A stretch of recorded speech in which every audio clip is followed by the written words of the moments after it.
네, 반갑습니다. 오스나브럭 하나교회 오승훈 목사입니다.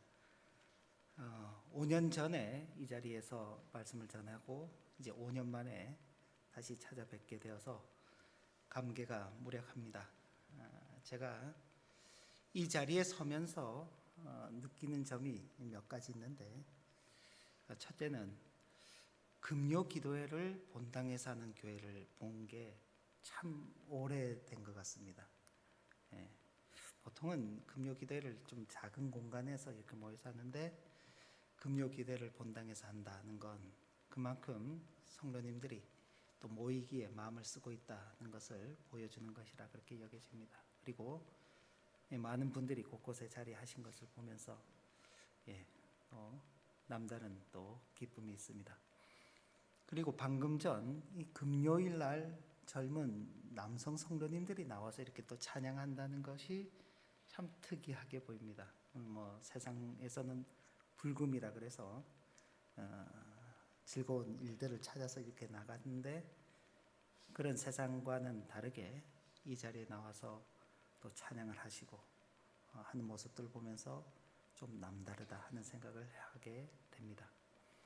그리고 또 하나는, 요즘 저에게는 이 자리가 그렇게 낯선 자리는 아닙니다. 제가 매주는 아니지만 그래도 가끔 우리 안 목사님 설교하시는 것을 유튜브를 통해서 이렇게 보게 되는데, 한참을 야곱 이야기만 하시더라고요. 저도 예전에 이제 저희 교회에서 창세기 강의를 한 1년 2개월 정도 했었는데, 지겨워서 이제 목사님 다시는 강의 설교하지 마세요, 그렇게 이야기를 하더라고요. 그런데 우리 안 목사님 야곱 이야기를 그냥 몇 주째 하고 계시는데도 여러 성도님께서 잘 받으시는 걸 보면 참 말씀을 사모하는 그런 교회다라는 것을 또 생각해 보게 됩니다. 이런 자리에 불러주셔서 또 말씀 전할 수 있는 기회를 주신 우리 목사님, 당회, 그리고 성도님들께 다시 한번 감사드립니다. 네네네. 제가 두 분보다 좀 키가 작다 보니까. 저는 이번에 좀 개인적인 일로 한국을 방문했습니다.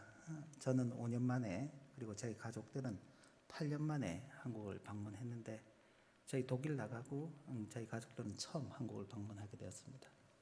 그 사이 저희 어른들께서도 좀 많이 연로하시고 건강도 상하시고 모두가 겪었던 또 긴 코로나 시기를 겪으면서 좀 건강들도 많이 약해지셔서 더 늦기 전에 찾아뵈야 되겠다 하는 생각을 가지고 고국을 방문했고요. 방문한다는 이야기를 하니까 우리 안 목사님께서 제일 먼저 교회를 방문해서 말씀을 전해주시면 좋겠습니다 라고 초청을 해주셨고, 저는 감사하는 마음으로 그 초청에 응하여서 오늘 우리가 읽은 본문을 가지고 우리 앞에 열려진 새로운 살 길이라는 제목으로 말씀을 나누기를 원합니다. 먼저 독일과 관련하여서 몇 가지 정보이면서 또 독일 교회 현황을 좀 함께 살펴보기를 원합니다. 어떻게 준비가 되셨나요? 넘겨주시죠. 네. 이게 독일 개신교회와 가톨릭 교회 회원 분포도입니다. 2017년에 처음 이 자료를 독일 교회에서 연구해서 발표했는데, 전체적으로는 연령대입니다. 위쪽이 65세 이상, 중간 부분이 25세에서 64세, 그리고 제일 아래 부분이 19세 이하의 분포도입니다. 그러니까 대략적으로 20세에서부터 65세까지의 성인들이 지금 전체적인 교회를 구성하고 있는 것입니다. 다음으로 넘겨주시면, 이건 2035년에 예상되는 그림입니다. 노인 인구가 많아지고 또 젊은 성도들의 수가 줄어드는, 처음에는 넓은 형태였지만 이제 항아리 형태로 이렇게 줄어들게 되죠.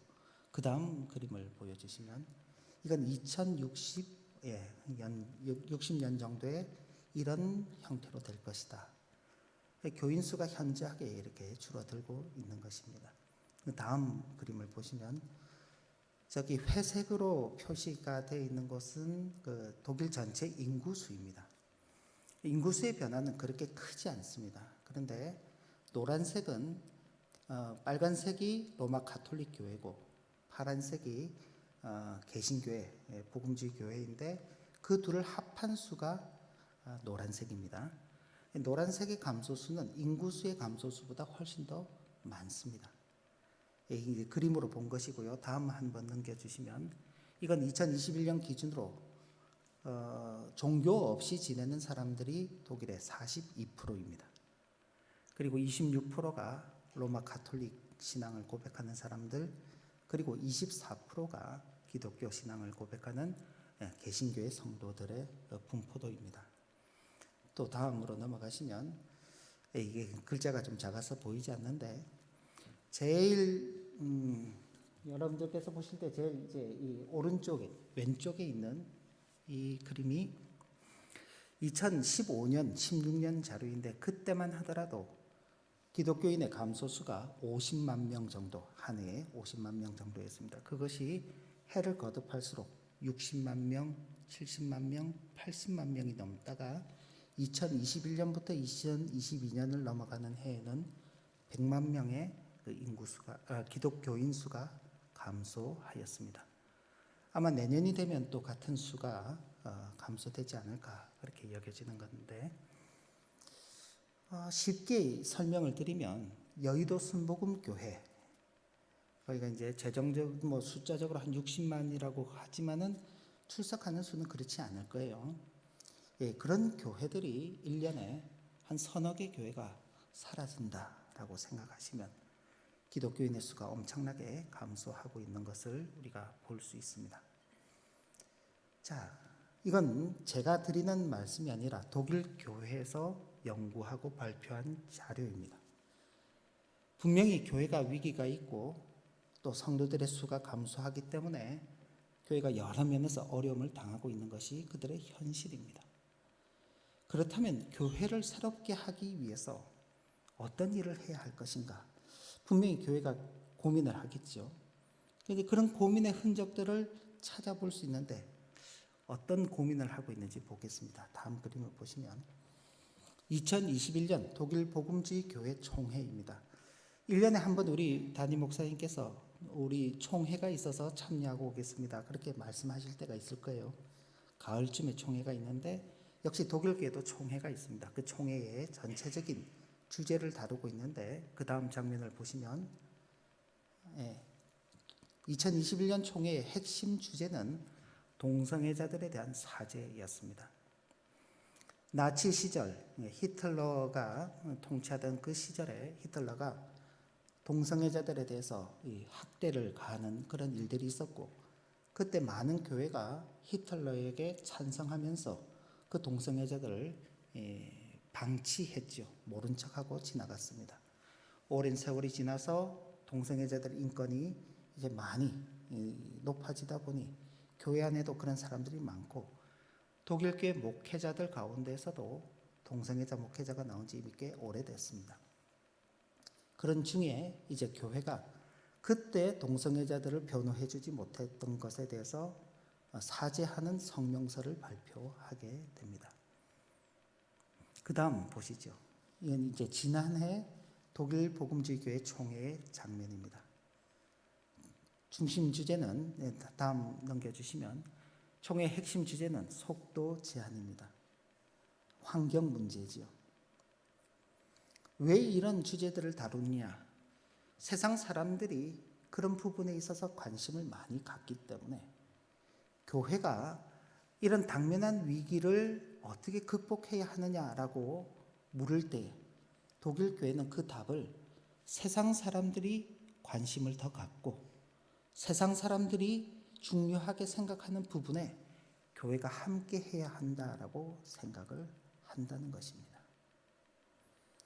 그런데 오늘 저와 여러분들이 읽은 이 히브리서 10장의 말씀을 보면 예수 그리스도께서 그의 몸을 우리를 위한 속죄의 제물로 내어주시면서 우리에게 새로운 살 길을 열어놓으셨다라고 말씀하고 있습니다. 교회에 새로운 살 길이 열려져 있습니다. 그 새로운 살 길은 세상 사람들의 관심과 주제 아래에서 열려진 길이 아닌 것입니다. 교회에 열려진 새로운 살 길은 예수 그리스도의 속죄의 제물 대심이 아니고서는 열릴 수 없는 길인 것입니다. 교회는 예수 그리스도의 속죄 아래에서 자신의 길을 찾아가야 하는데, 지금 현재 당면하고 있는 독일 교회 모습을 보면 예수 그리스도 안에서 그 길을 찾기보다는 세상 가운데서 그 길을 찾으려 한다는 것입니다. 코로나 시기를 거치면서 제가 아까 안 목사님께도 말씀을 들었는데, 우리 주님 사랑 교회도 코로나 이전과 이후가 많이 모습이 바뀌었다고 그렇게 전해 들었습니다. 한참 교회가 힘을 얻어서 교회가 회복되고 성장하려고 하는 그 찰나에 교회가 코로나로 인해서 어려움이 있고 예배 모임이 중단이 되고 성도들은 각자 흩어져서 신앙생활을 해나가야 되는 그런 과정을 겪으면서 교회가 외적으로도 많이 약해졌다는 이야기를 들었습니다. 제가 섬기고 있는 하나교회 역시도 비슷한 그런 과정을 겪었습니다. 저희는 제가 있는 지역은 원래는 한 100여 명 정도의 한 분들이 살고 있는 지역입니다. 그런데 코로나 시기를 지나면서 지금은 한 70여 분 정도로 수가 줄어들었습니다. 저희 교회도 그전까지는 한 3, 40명 정도 성도들이 모여서 예배했지만 지금은 그 절반 수준으로 줄어서 예배하고 있습니다. 저도 그곳에서 예배하면서 물론 외부적인 영향도 있지만 목회자가 이 자리에서 뭔가를 잘 하지 못하고 있는 것은 아닌가? 내가 과연 이 자리를 지키고 있는 것이 맞는가? 그런 이제 회의감도 들고 또 상실감도 드는 그런 과정을 저도 겪어 오고 있었습니다. 그러면서 심각하게 참 다시 한국으로 돌아가야 되는 건 아닌가 하는 그런 생각도 해보았습니다. 그러던 중에 올 5월에 독일 교회와 연합해서 1년에 한 번 예배하는 일이 있는데, 그 연합하는 예배 가운데 아주 특별한 순서가 제게 주어졌는데, 독일 어린아이 유아 세례를 하는데 제게 축도를 할 수 있는 기회를 주셨습니다. 그래서 축도를 하고 그 예배 자리에서 몇 가지 질문을 이렇게 주고받게 되었습니다. 독일 교회는 전반적으로 유아 세례를 받고 나면 그 다음 주부터 교회를 안 나옵니다. 그러다가 14살쯤 돼서 입교라는 것을 하죠. 콘포마치온이라고 독일어로는 그렇게 말하는데 신앙 고백을 하게 됩니다. 그때 그 유아 세례를 받았던 아이가 다시 교회를 나옵니다. 한 서너 달 정도 훈련을 받고 이제 입교를 하게 되면 그 다음 주부터 또 교회를 안 나와요. 왜? 자기는 세례도 받았고 또 신앙 고백도 했기 때문에 하나님의 자녀, 하나님의 백성이 되었다. 이제는 굳이 교회를 가지 않더라도 나는 천국에 갈 수 있다. 그렇게 이제 생각하는 것입니다. 그러다 보니 굳이 매주 교회를 가지 않는 거예요. 그게 이제 독일 교회 가운데 가장 큰 이제 어려움이다. 그러면서 제게 질문하기를 독일 교회 목사님이 이런 문제에 대해서 한국 교회 혹은 당신은 어떤 생각을 가지고 있냐라고 물었습니다. 그때 제가 답하기를 어린아이가 세례를 받고 혹은 그 아이가 자라서 신앙 고백을 하면서 입교를 하게 되는 것은 하나님께서 그 자녀를 믿는 자의 가정에 언약 가운데 허락하셨기 때문에 주어지는 것이다. 하나님의 약속의 자녀는 하나님의 언약 속에 살아야 하고 그 속에서 믿음이 성장하고 자라가는 것이지, 세례를 받는다고 그것이 끝이 아니고 입교를 한다고 해서 그게 끝이 아니다. 그건 이제 막 새로운 출발점에 서게 되는 것이다. 사실 더 중요한 것은 세례받은 이후이다. 입교를 고백한 이후의 삶을 어떻게 사는 것인가가 훨씬 더 중요하다. 이 일을 위해서 부모가 책임감 있게 그 그 역할들을 감당해야 하고 교회는 그 일을 도와야 된다라고 이야기를 했습니다. 그렇게 예배가 끝났어요. 그런데 갑자기 저기 그 독일 할머니 두 분이 저를 찾아와서 이야기를 하기를 나도 그렇게 생각한다. 그런데 우리 교회가 그렇지 않다. 더군다나 지금 그 교회를 담임하는 목사님이 은퇴를 5월 말로 은퇴를 하셨는데 은퇴한 이후에 후임 목사님을 뽑지 않는 겁니다.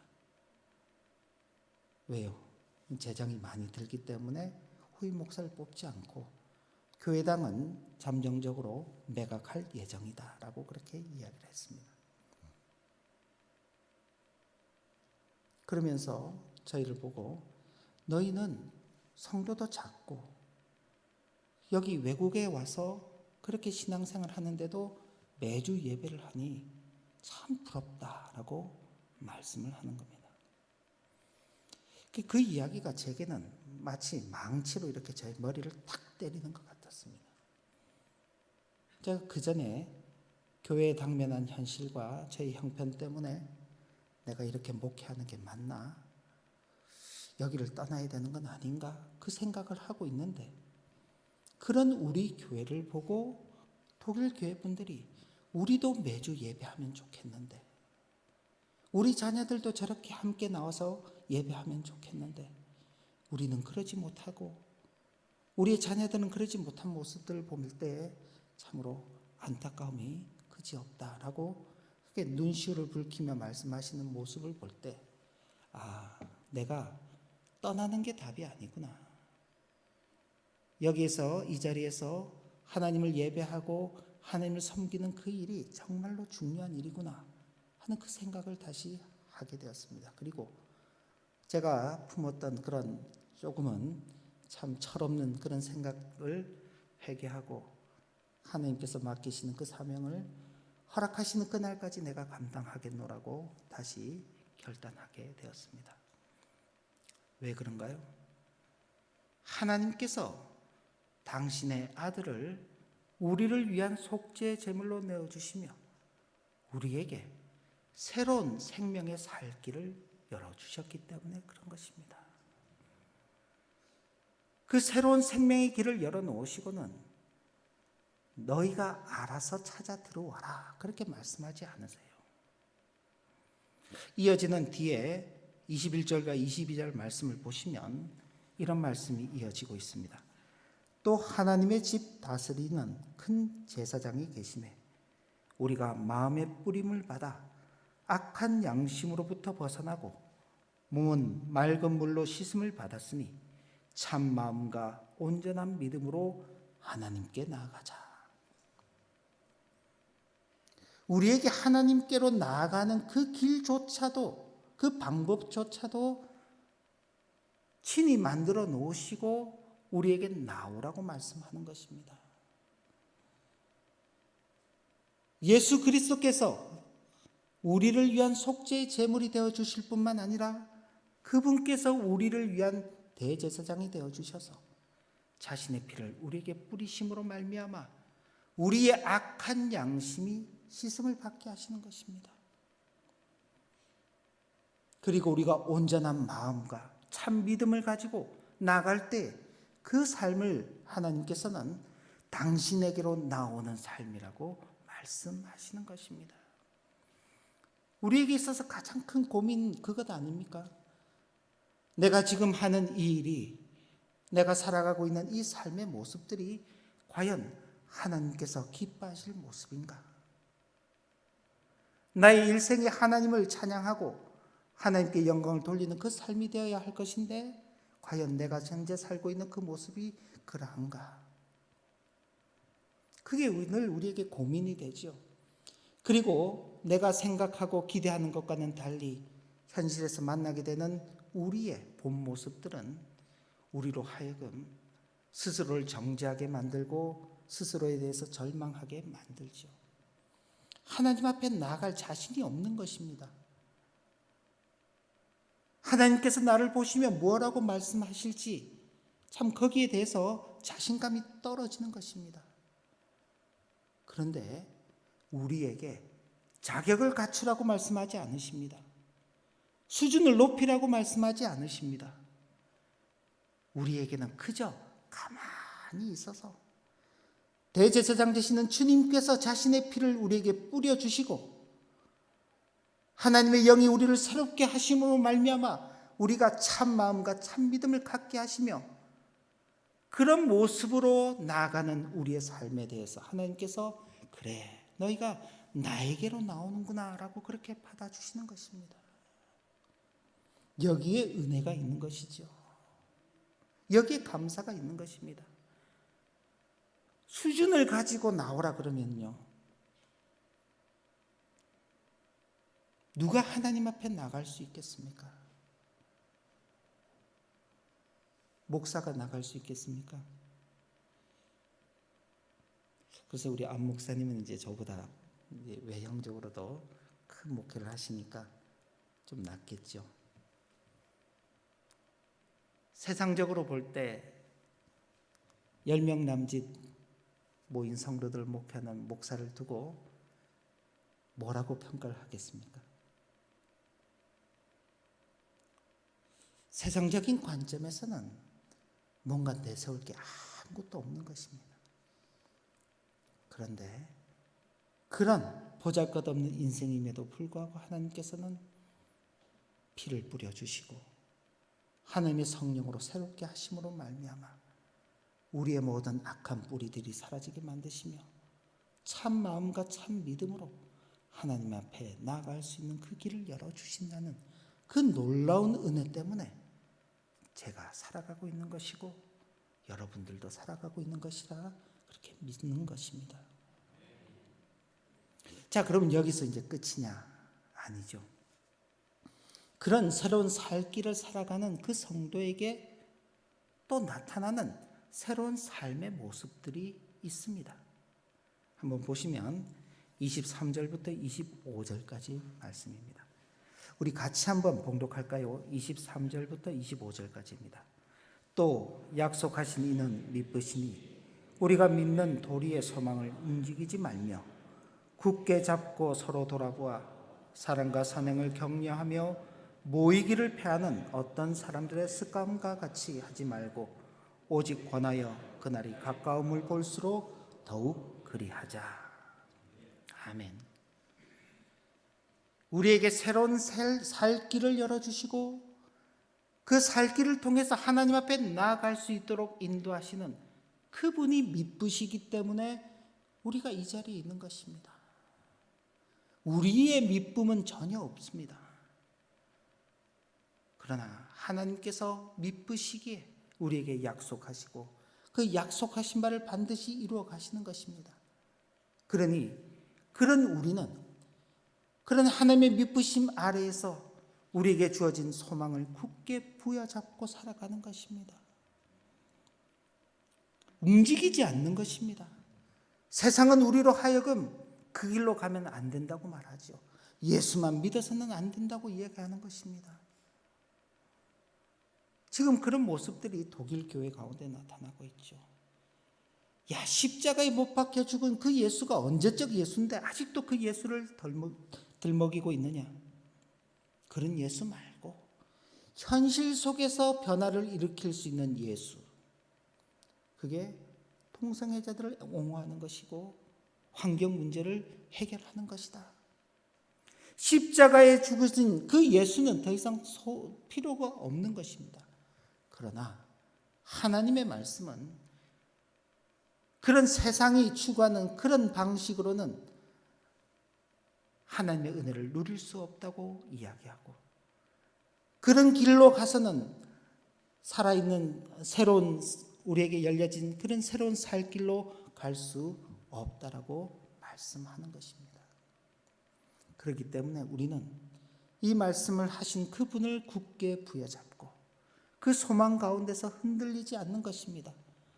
아마 이곳 한국에도 여러 가지 사회적 이슈들을 가지고 교회를 흔들어 놓으려고 할 것입니다.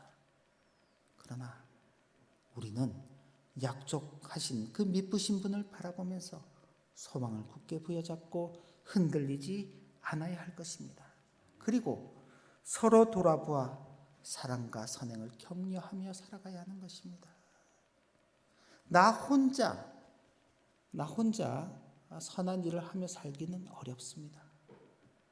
그러나 서로가 힘을 합쳐서 그 선한 일을 하며 선행을 해 나가는 것은 조금 더 쉽습니다.